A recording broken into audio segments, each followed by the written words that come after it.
bisa ku beri hanyalah doa dan rasa cinta yang tulus dariku untuk dirimu. Saya ingin bertanya kepada Anda mengenai satu hal. Kalau saat ini ada orang atau banyak orang yang bilang bahwa masa depan Anda suram. Kalau saat ini ada orang atau banyak orang bilang kalau Anda tidak bisa sukses di masa depan dan Anda tidak bisa mendapatkan apa yang Anda inginkan, mimpi Anda, cita-cita Anda hilang semua karena mereka tidak percaya dengan Anda.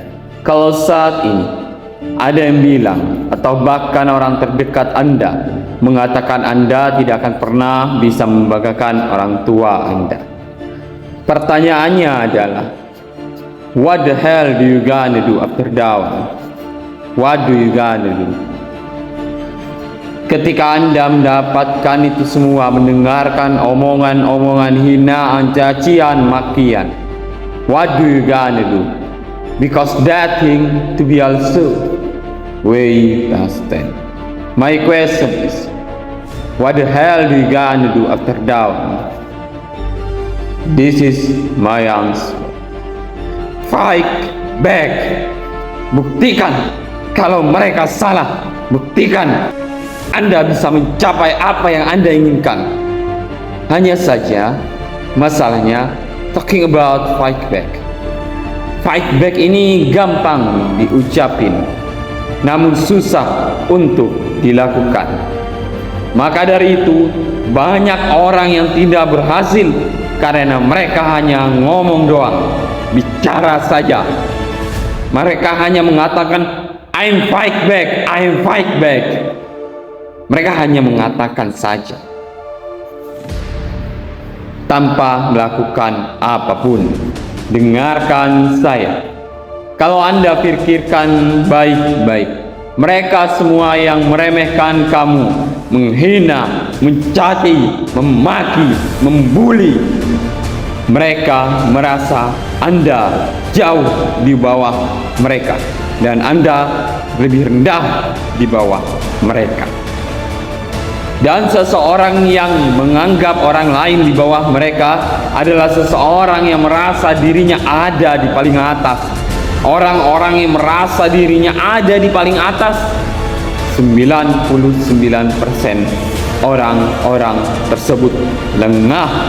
Dengarkan saya, 99% orang-orang tersebut lengah. Dan mengalahkan orang-orang yang lengah jauh lebih mudah dengan tekad yang kuat dan niat yang kuat. Dan Anda sungguh-sungguh mengerjakan niat itu, tidak hanya bicara doang, tidak hanya ngomong doang, karena tolol kalau hanya ngomong doang. Pertanyaannya adalah, apakah Anda benar-benar ingin mengerjakan mimpi Anda, cita-cita Anda dengan tekad yang kuat, atau hanya sekedar ngomong doang? Seseorang yang pekerjaannya menghina, merendahkan, mencaci, memaki, membuat Anda tidak percaya diri, sebenarnya mereka merupakan haters. Pertanyaan saya kali ini adalah, apakah Anda ingin menjadi seorang haters atau maju, berkembang, dan memiliki haters? Haters itu bisa siapa saja. Teman Anda bisa jadi haters, membuat grup di luar grup yang ada grupnya. Setiap kesuksesan, setiap pencapaian, setiap keberhasilan yang kita dapatkan, pasti ada orang di luar sana yang tidak suka dengan hal tersebut. Dengan kesuksesan Anda, mereka merasa risih, mereka tidak suka, mereka memiliki hak untuk mendiskreditkan kita semua. Saya ulangi, mereka merasa memiliki hak untuk mendiskreditkan kita semua. Simple logik atau logika sederhananya, Setiap energi positif pasti ada energi negatif. Jadi normal ada yang tidak suka dengan kita. Normal. Dan bodoh kalau kita pusing akan hal tersebut. Kenapa saya katakan bodoh? Karena mereka semua yang menghina, mencaci, memaki adalah haters. Dengarkan saya baik-baik. Apapun yang kita capai, kesuksesan yang kita sudah punya, teman-teman yang kita punya, pekerjaan yang kita dapatkan, prestasi yang kita sudah raih, segala sesuatu yang sudah kita dapatkan, pekerjaan mereka adalah tidak suka. Dengarkan saya. Tugas saya atau Anda adalah melakukan hal-hal yang tidak mereka pikirkan terlalu bodoh untuk dilakukan atau terlalu mustahil untuk dilakukan. Dan tugas mereka sebagai haters adalah membuat kita ragu akan prestasi kita, membuat kita tidak percaya diri, menghina kita, mencaci kita, agar kita pesimis, gagal seperti halnya mereka.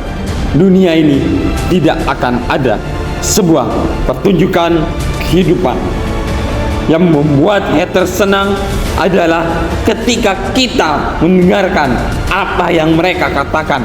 Di saat kita meragukan kemampuan kita sendiri, di saat kamu meragukan kemampuan kamu sendiri, di saat kamu memiliki impian yang besar, impian yang membuat kamu sangat bersemangat dalam meraihnya, lalu haters tersebut mencoba masuk, merendahkan Anda, mencaci Anda, dan membuat Anda tidak percaya diri, dan Anda terpengaruh.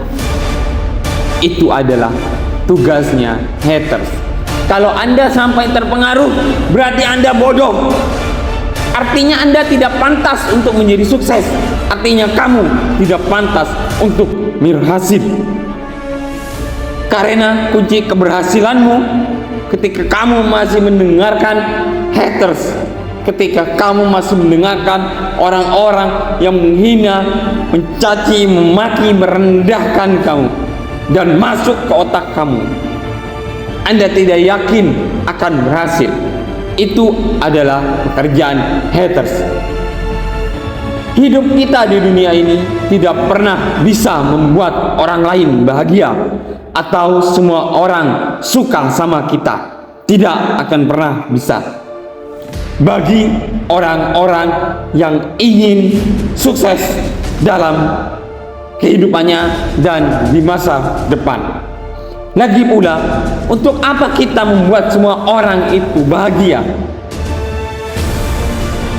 Itu sangatlah mudah. Bagaimana caranya? Dengan cara jangan menjadi siapa-siapa, jangan melakukan apapun, jangan memiliki ambisi, jangan memiliki impian. Begitu saja, sekedar hidup seperti seekor hewan.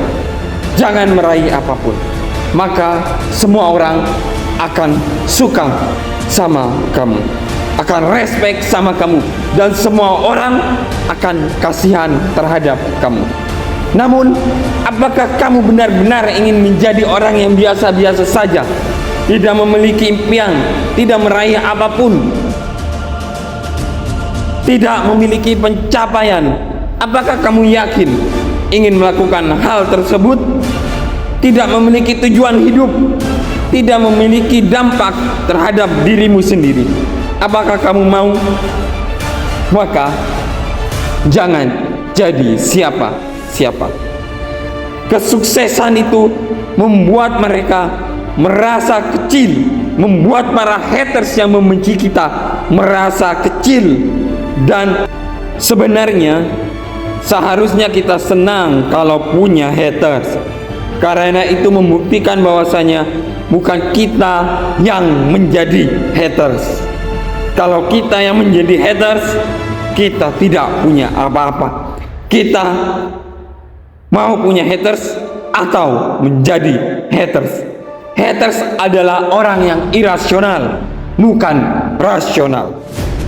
Apapun yang kita lakukan, tujuannya membuat diri kita down, membuat diri kita tidak percaya, dan seperti mereka. Mereka ingin membuat kita setara dengan mereka. Mereka memiliki mentality crabs. Kalau saya tidak sukses, maka Anda tidak boleh sukses. Itu adalah haters. Ketika Anda diremehkan, dihina, direndahkan, dikucilkan, dan Anda jauh lebih memilih untuk diam, tidak fight back, tidak membuktikan kalau Anda bisa melakukannya, maka diamlah. Diamlah lalu hilang dari sejarah. Pertanyaannya adalah, ketika Anda terpuruk, what do you gonna do after down? Buat saya, perjalanan saya belum selesai, karena manusia akan kalah ketika manusia berhenti. Manusia gagal ketika manusia berhenti. When you're stop, you fail. That's the point. Ketika kamu berhenti, kamu gagal. Itu adalah poinnya. Karena ketika orang-orang yang tidak percaya dengan Anda, karena Anda sudah terjatuh, apakah kamu bisa bangun? Lari dan jangan menyerah. Apakah Anda bisa bangun? Lari dan jangan menyerah. Can you run and not giving up? Can you?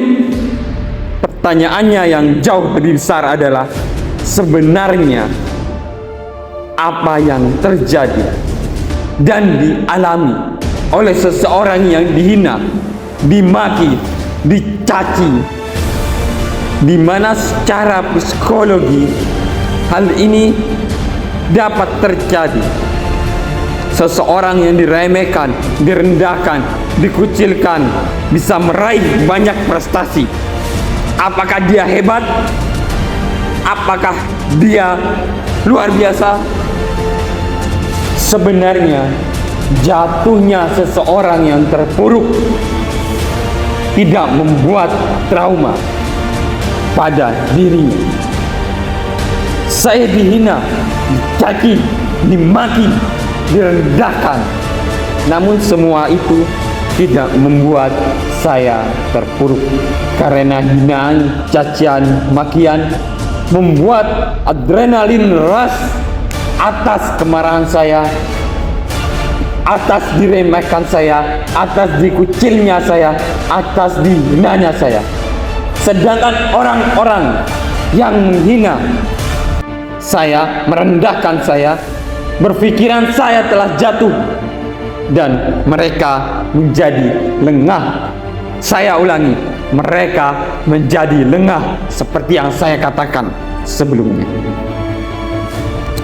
Karena merasa lebih sempurna, karena merasa lebih dari seseorang, dan meremehkan orang yang ada di belakang. Seseorang yang terhinakan mendapatkan tantangan yang luar biasa untuk dia jalankan, yang mereka rasakan, yang mereka remehkan di belakang, mendapatkan tantangan yang begitu besar, meningkatkan adrenalin rush atas terhinanya dia. Dan seseorang yang menghina tersebut menjadi lengah dan lupa pada dirinya sendiri. Berapa banyak di antara kalian yang berhenti ketika kalian baru mendapatkan hambatan yang kecil, sekecil apapun hambatannya, mereka akan menyerah. Berapa banyak di antara kita yang selalu menyalahkan orang lain atas kegagalan kita? Berapa banyak di antara kita yang mengatakan bahwasanya dunia ini tidak adil, the world is not fair, Sejak kapan dunia adil? Dunia memang tidak adil. Maka dari itu, the winner is number one. Pemenang tetap menjadi nomor satu. Saya sering mendengar ketika seseorang ingin meraih impiannya, namun dia hambat dengan reasons, alasan. Reason is easy, alasan itu mudah. Result is not easy. Alasan, saya capek. Kerbau yang narik itu juga capek. Saya capek. Tidak ada yang mendukung saya. Impian saya terlalu besar. Kamu tahu favorit saya apa? Atas alasan mereka, saya tidak punya waktu. You are stupid. Apakah kamu berpikir aku tidak capek? Apakah kamu berpikir aku tidak menghabiskan ratusan jam, bahkan ribuan jam untuk memperjuangkan impian? Untuk memperjuangkan impian, untuk memperjuangkan cita-cita yang akan menjadi masa depan. Bila keinginanmu kuat, maka kata capek hanya seujung kuku, hanya seujung debu, hanya satu butir debu. Sebenarnya apa the winner itu? Apa jiwa pemenang itu? Jiwa pemenang itu adalah fokus terhadap diri sendiri, bukan terhadap orang lain atau menyalahkan orang lain. Kita tidak bisa merubah orang lain dan kita tidak bisa merubah keadaan, tapi kita bisa merubah diri kita sendiri. Look inside, not outside. Lihat pada diri sendiri, bukan lihat pada orang lain atau menyalahkan keadaan. Saya berada di posisi sekarang dari hasil saya diremehkan, dikecilkan, diragukan, dihinakan, direndahkan. Bayangkan apa yang terjadi kalau saya mendengarkan kata-kata mereka. Bayangkan apa yang terjadi kalau saya punya alasan saya capek hari ini, saya sibuk, saya tidak punya waktu, dan saya hanya mencari alasan, dan saya akan tertinggal jauh daripada mereka. Saya tidak lahir dari keluarga yang kaya, maka dari itu saya harus memiliki karya. Jadi saya tidak ingin mendengar alasan-alasan Anda. Jangan melontarkan alasan, jangan menceritakan masalah Anda, keresahan Anda. Saya ingin tahu kamu itu memiliki jiwa pemenang atau jiwa pecundang. Saya hanyalah seorang anak yang insecure dan penakut. Dan satu-satunya cara saya untuk menemukan diri saya sendiri adalah menempatkan diri saya pada situasi seburuk mungkin. Saran terbesar saya untuk semua orang adalah seperti yang saya bilang, kita hidup di luar. Semua yang kita lihat, kita sentuh itu berada di luar. Jika kamu selama ini masih mendengarkan kata-kata orang dan segala sesuatu yang tidak masuk akal, semua orang insecure ini akan menempatkan semua rasa yang tidak nyaman kepadamu. Hinaan, cacian, makian, dan membuat kamu serendah mungkin. Kamu harus membuang itu semua. Kamu harus percaya pada satu hal, yaitu pada dirimu sendiri. Kamu harus menemukan kehebatan dalam dirimu. Kamu tidak akan memulainya dengan kamu melihat buku atau membaca buku, atau bahkan mendengarkan video ini dari awal hingga akhir. Saya mungkin bisa memberimu sebuah percikan, sebuah kecil percikan api, tapi kamu harus bisa masuk ke dalam dirimu sendiri secara pribadi dan secara personal untuk menemukannya. Dan berarti itu kamu harus masuk ke dalam. Masuk ke dalam, kamu harus diam ke dalam ruangan dan berhenti berbicara.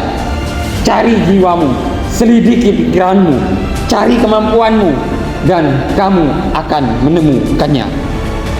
Tetapi jika kamu tidak menemukannya,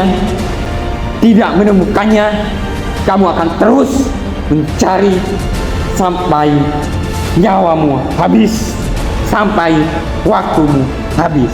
Sebenarnya apa the winner itu? Apa jiwa pemenang itu? Jiwa pemenang itu adalah fokus terhadap diri sendiri, bukan terhadap orang lain atau menyalahkan orang lain. Kita tidak bisa merubah orang lain dan kita tidak bisa merubah keadaan, tapi kita bisa merubah diri kita sendiri. Look inside, not outside. Video ini saya buat dan saya persembahkan untuk seorang anak yang bernama Rizky. Seorang anak yang mengalami 7 kelainan pada dirinya: disleksia prematur, anomali osofagus, megacolon erectus, sawar otak, dan banyak lainnya. Dalam masa kecil adik Rizky, dirinya banyak dicaci, banyak dibully, banyak dikucilkan, banyak dihina, baik keluarganya, baik masyarakat, baik teman-temannya. Semuanya melakukan hal itu. Adik Rizky mengalami perjuangan yang sangat luar biasa, membuktikan pada dunia, membuktikan pada keluarganya, membuktikan pada teman-temannya yang dulu sering menghina, mengejek, mencaci, memaki adik Rizky. Namun, saya mendengar kabar bahwasanya adik Rizky ini sudah mulai bangkit dengan membangkitkan adrenalin rush, dengan membangkitkan kepercayaan diri, dengan menemukan jati dirinya sendiri, sehingga dia meraih banyak prestasi, berderet bahkan hingga di tingkat nasional. Tokoh dari adik Rizky ini kisah nyata, bukan bualan, bukan buatan. Bahkan ketika adik Rizky ini masih kecil, masih balita, dia sempat masuk di salah satu rumah sakit ternama, dan seorang profesor yang menanganinya, yaitu Profesor Erwin, dia mengatakan kepada ibunda dari adik Rizky bahwasanya anaknya jangan diharap hidup, karena anaknya akan menjadi pemakan beras dan tidak bisa apa-apa. Namun adik Rizky terus bertahan, terus berjuang tanpa menyerah, terus berusaha meraih impian, bahkan hingga di tingkat nasional. Adik Rizky bahkan sudah bertemu seorang raja dari salah satu kerajaan di Indonesia, dan dia mendapatkan gelar kebangsawanan dari raja tersebut. Nama adik Rizky saat ini cukup dikenal dengan nama Raden Panji Salman Al-Rashid Dung Moso. Seorang anak yang lahir pada 7 Mei 23 tahun yang lalu. Seorang anak yang merubah takdirnya, takdir dari Rizky Al-Rashid menjadi Salman Al-Rashid, sehingga menjadi Raden Panji Salman Al-Rashid Dung Moso.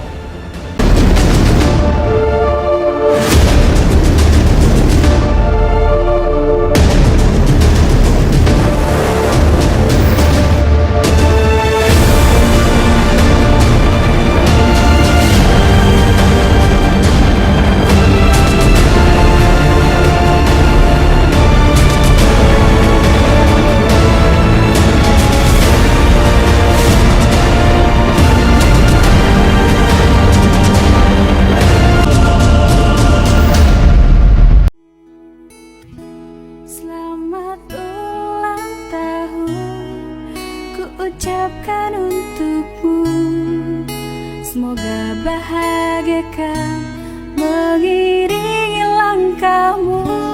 Tiada yang bisa ku beri, hanyalah doa dan rasa cinta yang tulus dariku